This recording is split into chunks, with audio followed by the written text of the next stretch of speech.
enemies, foreign and domestic. Against all enemies, foreign and domestic. That is J.D. Vance taking the oath of office. True faith. That I will bear true faith. And allegiance to the same. And allegiance to the same. That I take this obligation freely. That I take this obligation freely. Without any mental reservation. Without any mental reservation. Or purpose of evasion. Or purpose of evasion. And that I will well and faithfully discharge. And that I will well and faithfully discharge. The duties of the office. The duties of the office. On which I am about to enter. On which I am about to enter. So help me God. Look at Kamala's face. Congratulations, Mr. Vice President. J.D. Vance is now the Vice President of the United States. Justice Brett Kavanaugh issued the oath.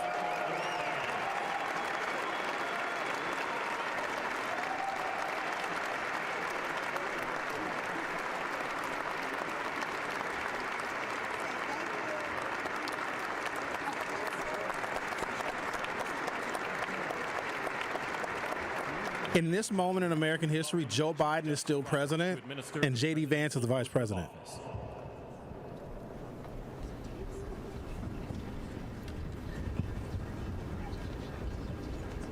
He just whispered something in J.D. Vance's ear. We do apologize that we're unable to bring you the actual video via our YouTube stream, but we are going to bring you the audio. Please raise your right hand and repeat after me. Donald Trump about to take the oath. I, Donald John Trump, do solemnly swear. I, Donald John Trump, do solemnly swear. That I will faithfully execute. That I will faithfully execute. The office of President of the United States. The office of President of the United States. And will, to the best of my ability. And will, to the best of my ability. Preserve, protect, and defend. Preserve, protect, and defend. The Constitution of the United States. The Constitution of the United States. So help me God. So help me God. Congratulations, Mr. President. Why does Melania look like a gangster? Throw it up there, Zach. And if they block our stream, they block our stream. I need people to see this. I need people to see. Yeah, there we go. There's Tiffany Trump. What the hell is that? We at war? Oh, those are the gun salutes. I was like, they shooting that dude already. This man been president for 38 seconds. Well, ladies and gentlemen, welcome to the next era in American history and/or politics. Donald Trump has been sworn in as the 47th president of the United States. I am now understanding that his inaugural address may not take place right now. It may take place at a different time. In the event that his address takes place while I am on the air, I will play it. I do not know what Kyle Wallace and his debut program today of Truth to Power is going to do as far as the inauguration and the inaugural address, but I suppose that remains to be seen. Oh, we're overshadowing the fact that we're launching our new program lineup today. Jamming with Juice. Yeah, now, they did the morning. That's right. They had their first morning show. They sounded good. I know right away when I hear a show how it starts, what they say, how they bring the energy, if that morning show is going to be successful or not. I think they've got the formula. Their chemistry is equally as tangible and powerful at 7 a.m. as it was at noon. And they seem to do the 2 hours because, you know, Ben and Carrie only had a 1 hour show, for those of you that listen to Jammin' with Juice, that used to be on after my program from noon until 1 p.m. In fact, I used to be their opening act. Now they're my opening act. But they were good, and I'm looking forward to listening to them as I used to listen to all of our morning shows here on 101.7 The Truth, but particularly looking forward to listening to Ben and Carrie in the morning as I drive into work, as they're going to start our program day here at 101.7 The Truth. Also, the other addition to our program lineup, back by popular demand, Kyle Wallace is back with a program on 101.7 The Truth called Truth to Power, which will air Monday through Friday from noon until 1 p.m. And Kyle is going to give his insights and perspectives on a whole host of different topics and categories. Kyle can talk about sports. He'll talk about what's happening here in the city of Milwaukee locally. He'll talk about national politics, and I'm sure he will keep you informed as things are transpiring in the Trump administration as well. So we have a drop of juice, Jamming with Juice from 7 a.m. until 9 a.m. Monday through Friday. They are our new morning show. And Truth to Power featuring Kyle Wallace Monday through Friday from noon until 1 p.m. Fear not, ladies and gentlemen, Denise Thomas is still a part of the truth. She and Dr. Ken will be premiering their new show, whose name escapes me. It'll be Mondays from 7 p.m. to 9 p.m., so be on the lookout for that. Truth Unfiltered. Truth Unfiltered. Oh, I can't even imagine with those two. Those two have a lot of unfiltered truths. So that will be on Mondays from 7 p.m. until 9 p.m. You also can catch Dr. Ken and Denise Thomas on our sister station, WTMJ 620. They have a Sunday evening show as well. So Denise will still be around. Had her on with me last week, and you guys absolutely loved our dynamic. That's because Denise is in love with me. She creates the sexual tension. I'm not even lying to y'all. If I asked Denise to marry me, I could call Denise right now on her phone. She'd answer, and I would ask her to marry me. She'd say yes. Guaranteed. Do it. No, because she'd take it seriously. She'd get back on a flight to Milwaukee. She'd post all on her social media. Everyone, Sherwin did it. He finally popped the question. She and I have actually had this conversation. She would still live in Texas. I would still live in Milwaukee. She would have her life. I would have my life. She has her career.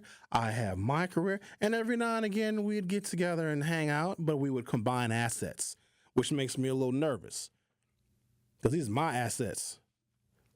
I'd make Denise sign a prenup. I totally would.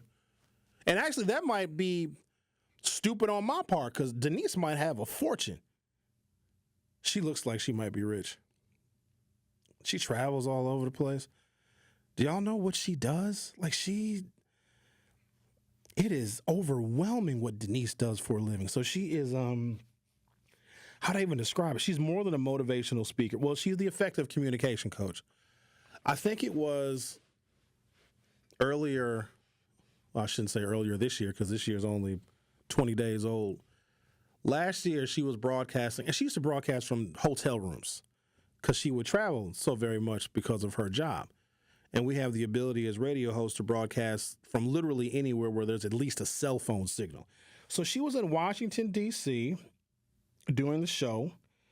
And I don't know if she gave any details of what she was doing in Washington, D.C. She was out there for work. She was like doing a diversity training for the damn Pentagon. For like the Department of Defense, like hired her to talk about like diversity initiatives.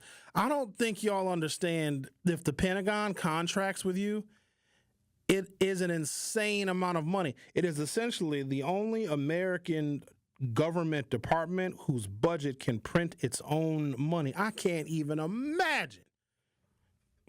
She and I had a conversation. I can't remember if she and I, Denise Thomas and I, had this conversation on air or if it was a personal conversation that she and I had, and I'm thinking that we had it on air.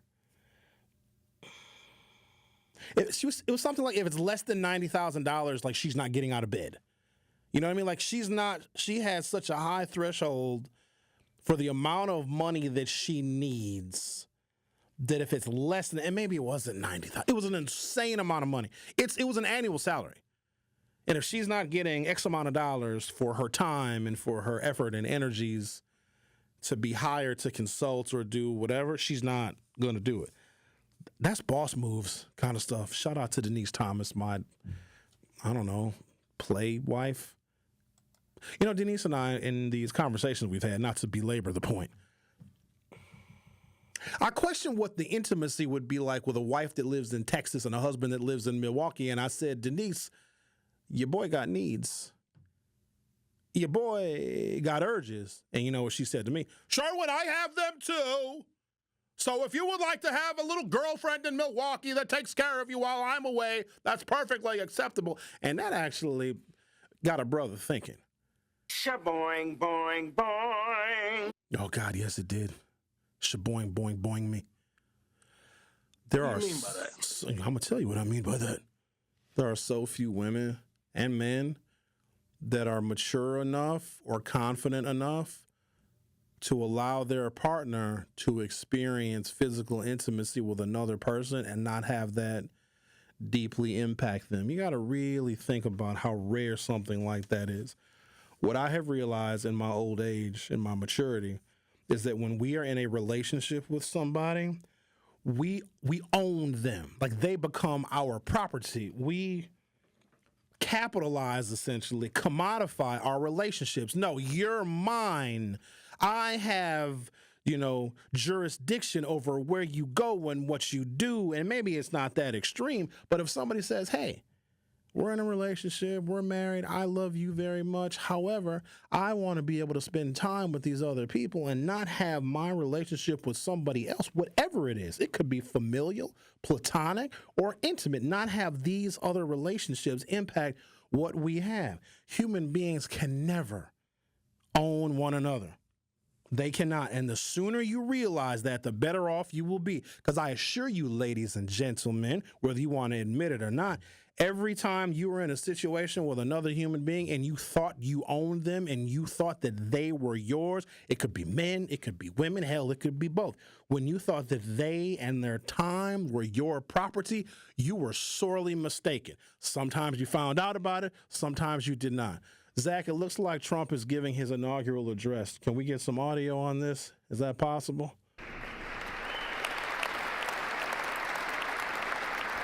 America will soon be greater, stronger, and far more exceptional than ever before. I return to the presidency confident and optimistic that we are at the start of a thrilling new era of national success. A tide of change is sweeping the country, sunlight is pouring over the entire world, and America has the chance to seize this opportunity like never before. But first, we must be honest about the challenges we face. While they are plentiful, they will be annihilated by this great momentum that the world is now witnessing in the United States of America. As we gather today, our government confronts a crisis of trust.